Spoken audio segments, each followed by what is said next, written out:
So hopefully this will be useful information. And then my co-presenters and I, after we present some basic information, will do our best to help the group think about how this applies to the work you do and some of the clients you work with. And so do some interactive brainstorming type stuff. So I'm Martha Wadsworth. I'm an associate professor at the University of Denver, and I'm a clinical psychologist.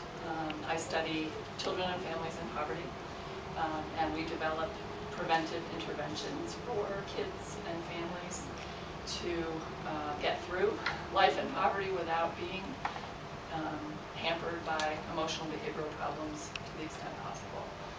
So that's some of the work that we do. Laura Rinlov and Hannah Bianco are two of my graduate students. They are just starting their second year in our PhD program, so they're going to become researchers and are already researchers. My co-presenter today is Jonathan Duff, who has been doing research with us for the last year. He is a sports and exercise psychologist. Is that right? Do you want to say a little bit about you? Sure. Yeah, I just finished up my master's in sport and performance psychology at DU, and I'm about to begin my PhD in counseling psychology at the University of Miami. I'm getting a master's in public health there as well. So that's us. Do you guys usually sort of introduce yourselves? I won't remember this many names, so probably that doesn't make a lot of sense, does it? All right then. I'll just say hey you. Martha, there's also a stack of the copy of the slides there if you guys would like to pass them around and take copies for your own information.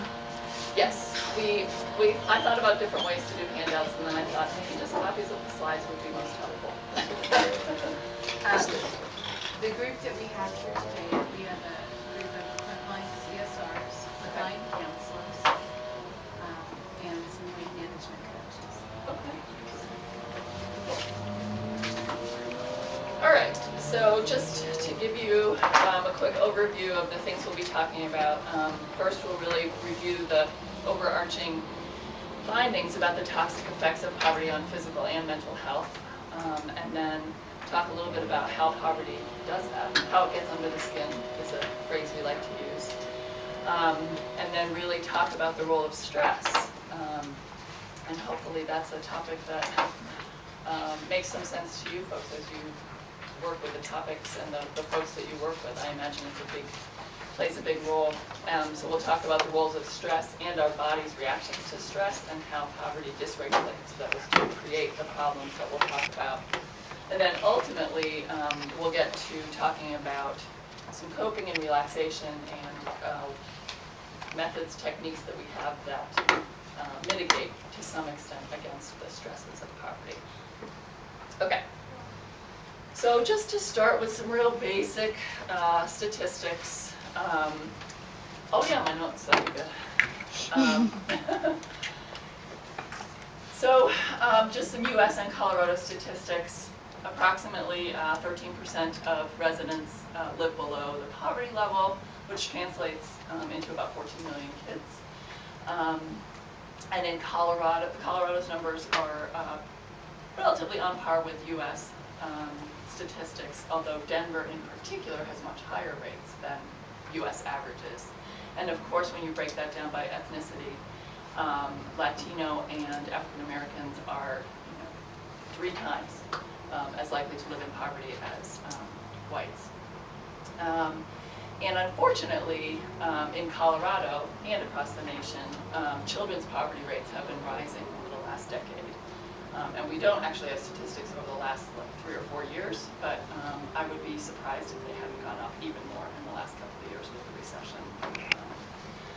And so, yeah, Denver's poverty rate of 18% is substantially higher than the national average. Yeah, and it's interesting to break it down by the metro counties. Douglas County standing out as particularly non-poor. What do they define poverty as? Boy, that's actually a hot topic right now on Capitol Hill even, how to define it. Right now, poverty is defined as a certain level of income for a particular family size. So for a family of 4, right now, the poverty line is about 22,000.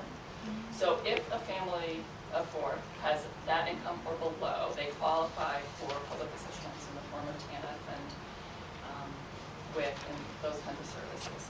Of course, we know that up to 200% of that line, families still don't have insurance, don't often have enough to eat, so it's a ridiculously low poverty line. So the current administration actually is currently considering changes to the federal poverty line and how to measure it. And I'm actually on the American Psychological Association Committee on Socioeconomic Status, and we are advising Congress on how to do a better job of measuring this in the future. So hopefully, taking things like, are you living in an urban or rural area? What region of the country are you living in? These things all affect basically how far $22,000 goes. So yes, please ask questions along the way. I love that interactive kind of format. Okay, so the first thing we want to talk about is what's called the SES Health Gradient. And this is a pervasive finding that shows that basically every step down the socioeconomic status ladder is accompanied by a concomitant decrease in the quality of your physical health. So, does everybody know what socioeconomic status is? Sort of social class, your kind of economic standing in the community. So this ladder is a bit strange because usually we think sort of the higher the number, the better your status. But for this ladder, actually, high status is all the way at the top with number 1, and low status is down at number 10. And the graph pretty strikingly shows that ill health, which is that vertical axis, goes up significantly as your status goes down. And we find this relationship across all kinds of physical health, mental health, and mortality. I'll show you a few more graphs that show how striking it is. And the differences between the poorest and the wealthiest are as much as 10 times greater risk for serious things, cardiovascular disease, death,